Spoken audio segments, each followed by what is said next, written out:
I find you aggressive.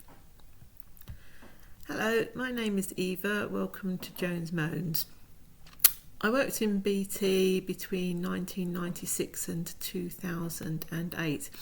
In my last few years, I helped support the UK's data networks at BT's Research and Development Centre in Suffolk.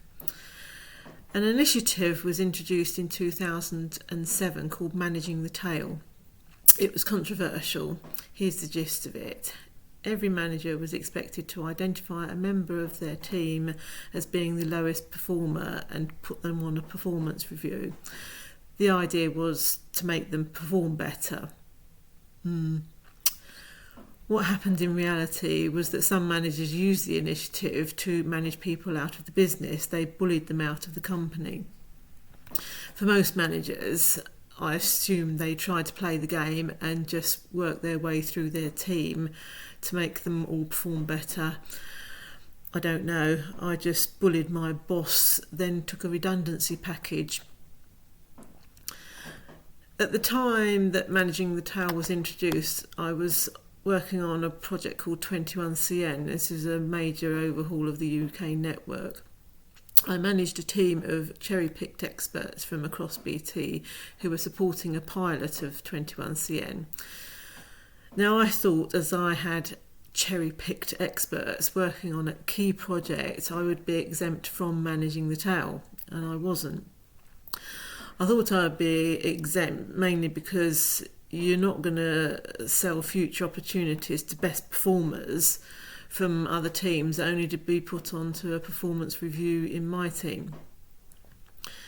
Here's what happened when my boss asked for a one-to-one with me and asked which member of my team I was going to put on a performance review for Managing the Tail initiative. I said, I'm not.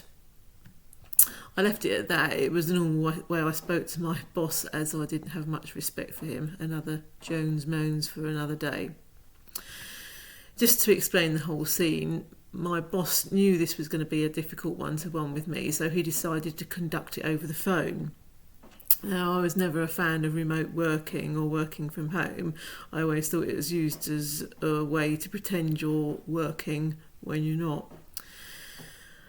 After I'd said, I'm not, he then said, no one's exempt. So I said, well, I should be. What's the point of cherry-picking experts for a key project if you're going to put them on a performance review? And he said, if you don't put someone on a performance review, I could put you on one. And I said, really? I knew he couldn't for many reasons, but I thought I'd play along. And so I said to him, why would you do that?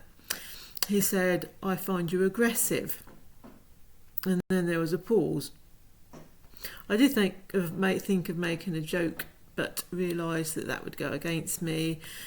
And at the end of the day, his accusation was correct. I had never been able to get to grips with the modern management style, where you're expected to smile at people when they've done something wrong and say things like, I can understand why you've done that.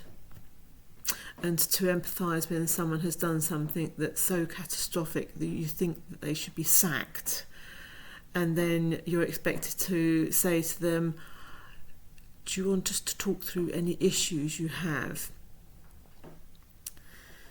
So there was a pause after my boss told me I was aggressive. I then said, no, I'm not, knowing full well I was aggressive. This is where it starts moving into Neddy Seagoon territory. My boss ignored me and tried a different tact. What about if you put your deputy on a performance review? Suggested my boss, like he was looking at a list of people he wouldn't mind getting rid of, like a Goon Show script. My deputy was someone who had joined BT on the graduate scheme a couple of years before. My deputy was dispensable, so he went on a performance review for no other reason than I was told to, and I had to save my own bacon. If I didn't put my deputy on a performance review, my boss would have put me on one.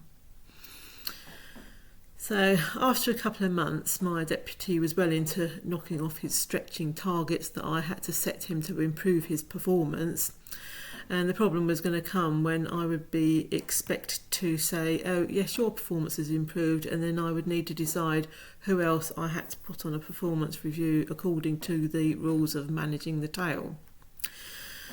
I would need to choose the lowest performer again, which would still be my deputy, as the other members of my team were all high performers. If I put my deputy back on the review, he would be managed out the door because he would have been on a performance review for too long. Now, yet again, my own bacon was saved. An offer of a redundancy package turned up in my email. This redundancy package was sent to all BT employees at the end of 2007. The only people who were not eligible to ask for the redundancy package were those on a performance review. The other reason was anyone working on the data side of the network. Now, I was managing a team of data network experts. I had implemented a training program for everyone in data networks. And as part of that training program, I had delivered personally several workshops on data network security. However, I was now an Eddie Seagoon, so I managed to convince my boss that I knew nothing about data networks. Hurrah! I left BT with a big wad of money in early 2008. I would have to live with the fact that I was such an idiot I knew nothing about the thing I was managing, data networks. I would also have to live with the fact that I did not get labelled as aggressive in my last one-to-one. Thank you for watching.